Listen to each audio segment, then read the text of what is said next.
Jusqu'à 9h, Good Morning Business. Et à 8h17, c'est Antoine Frérot, le président directeur général de Veolia, qui est notre invité. Bonjour Antoine Frérot. Bonjour. C'est la bataille économique et boursière de la rentrée. Est-ce que c'est la bataille d'une vie, Antoine Frérot? Non, c'est la bataille pour un beau projet.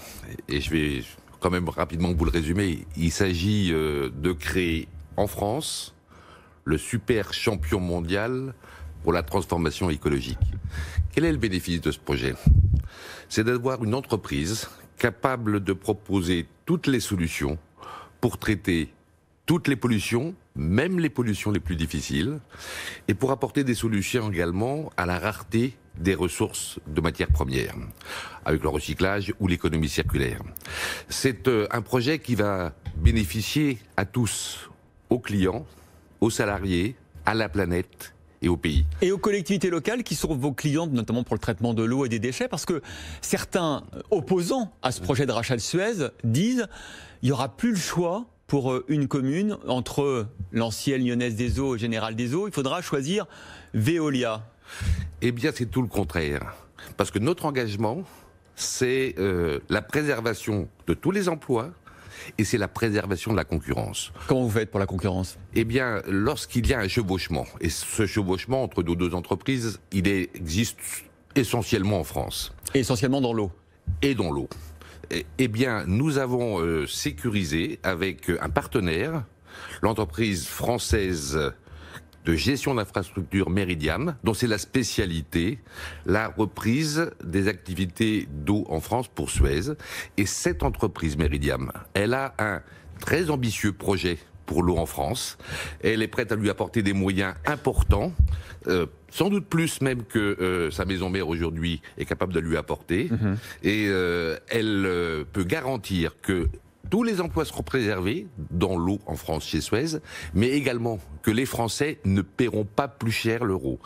Et elle est prête à investir pour innover dans ce domaine-là. Mais ça c'est une fois que vous l'aurez vendu à Meridiam, si vous l'avez racheté à Suez, l'activité eau, ça c'est une promesse qui n'engage que Meridiam, pas vous. Oui, mais interrogez Meridiam. Si nous avons choisi de rentrer en partenariat avec Meridiam, c'est que nous avons cet engagement-là.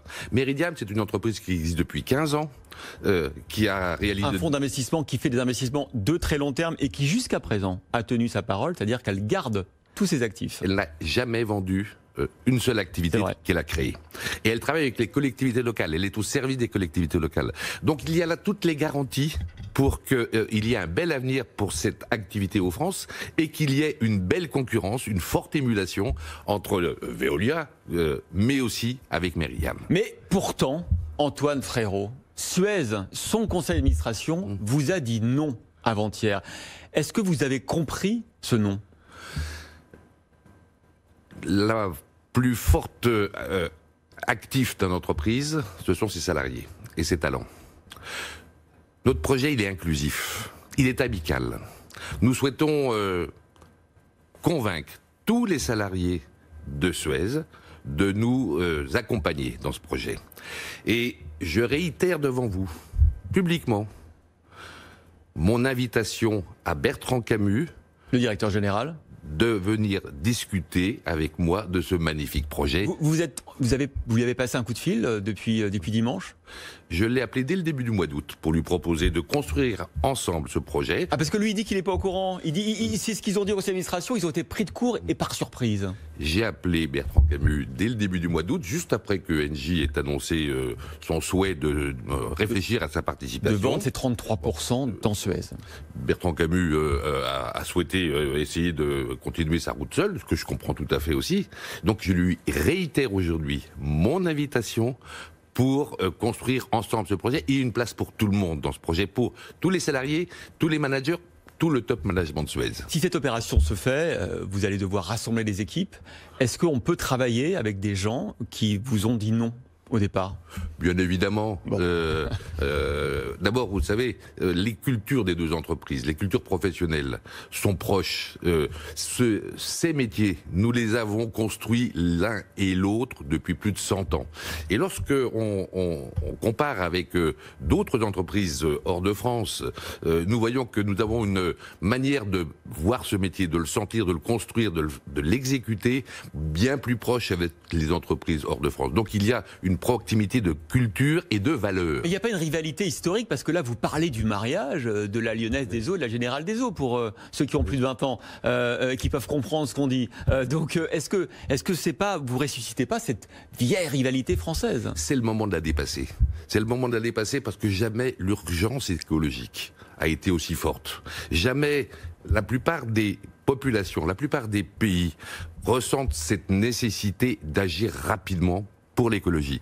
Et le virus qui va donner lieu à ces fameux plans de relance, en France, en Europe avec le Green Deal, mais ailleurs dans le monde, même en Chine, eh bien, ces plans de relance, ils vont tous faire une belle place à l'écologie. C'est le moment de rassembler nos forces parce que dans un marché mondial, la taille, c'est capital. Capital pour pouvoir investir massivement en innovation et en recherche-développement pour trouver les solutions pour résoudre la crise écologique. En termes de taille au niveau mondial, avec l'éventuel rachat de Suez, vous serez de taille suffisante pour affronter vos concurrents?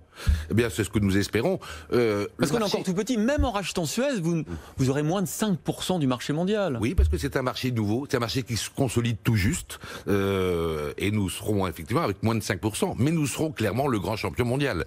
Et donc, nous pourrons faire la course en tête, inventer les solutions, et donc être la référence dans ce métier. Alors, il y a un acquéreur, c'est Veolia, il y a une cible, c'est Suez, et il y a un vendeur, c'est Engie. Qu'est-ce que vous dit Engie aujourd'hui? On nous dit, nous, en coulisses, que Engie aimerait que vous rallongiez un petit peu le chèque. Vous leur proposez 3 milliards, 4 peut-être? Vous savez, nous avons bien étudié ce prix que nous leur avons proposé. C'est un bon prix. Plus 50% par rapport au cours de bourse qui précédait l'annonce d'Engie. D'ailleurs, les marchés financiers, les investisseurs, les analystes financiers ont tous pensé que c'était ils ont acheté le deal. Un prix fair, en tous les cas. Ouais. Donc c'est un très bon prix. Ils ne seraient pas contre une petite bataille boursière qui rallongerait un peu la note. Hein. Oui, mais encore une fois, quand on propose un bon prix, qu'on l'a longuement étudié... C'est votre dernier prix? C'est un bon prix. C'est un très bon prix qui tient compte de la capacité de création de richesse de ce projet que nous partageons avec nos deux collèges d'actionnaires, ceux de Suez et ceux de Veolia. Et encore une fois, je crois que c'est un prix fair. Vous avez aussi échangé avec Jean-Pierre Clamadieu quand on recevra après-demain ici? Oui, je suis allé lui présenter l'offre que je lui ai remise. Il vous a dit que c'était un bon prix? Et je lui ai décrit cette offre. Je lui ai décrit le projet, tout d'abord. Le projet industriel, car vous avez compris, c'est d'abord un projet industriel. C'est la construction d'une entreprise, d'un formidable outil technique et économique pour accompagner les politiques publiques en matière d'environnement. Et puis, je lui ai également exposé mon prix, bien évidemment, ainsi que mon souhait de convaincre tous les salariés de Suez et de les rassembler autour des salariés de Veolia pour mener ce projet ensemble. Est-ce que vous redoutez une contre-attaque de Suez qui est en train de chercher, nous dit-on, des investisseurs, des fonds, des partenaires, peut-être en Catalogne, peut-être ailleurs, pour essayer de préserver son indépendance? Nous avons un très beau projet industriel. C'est le nôtre. Nous l'avons présenté complètement, en toute transparence, à tous les observateurs.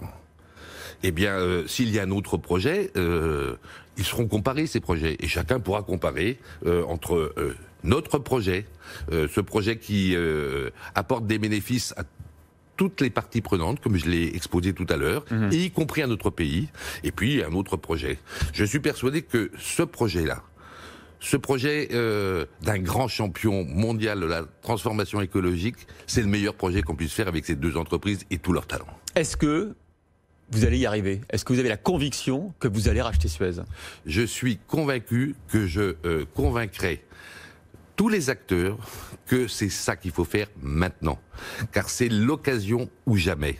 Ce projet, il a la force de l'évidence. C'est le sens de l'histoire, aujourd'hui, en pleine urgence écologique, au moment où les plans de relance vont tous mettre l'accent dessus, c'est le moment ou jamais d'y aller. Le vendeur, qui a 33% du capital de Suez, a aussi un actionnaire parfois un peu encombrant, qui est le gouvernement. Est-ce que vous êtes allé plaider votre dossier auprès du gouvernement? Je suis allé le présenter, bien sûr, au gouvernement, parce que c'est un projet qui concerne aussi les pouvoirs publics.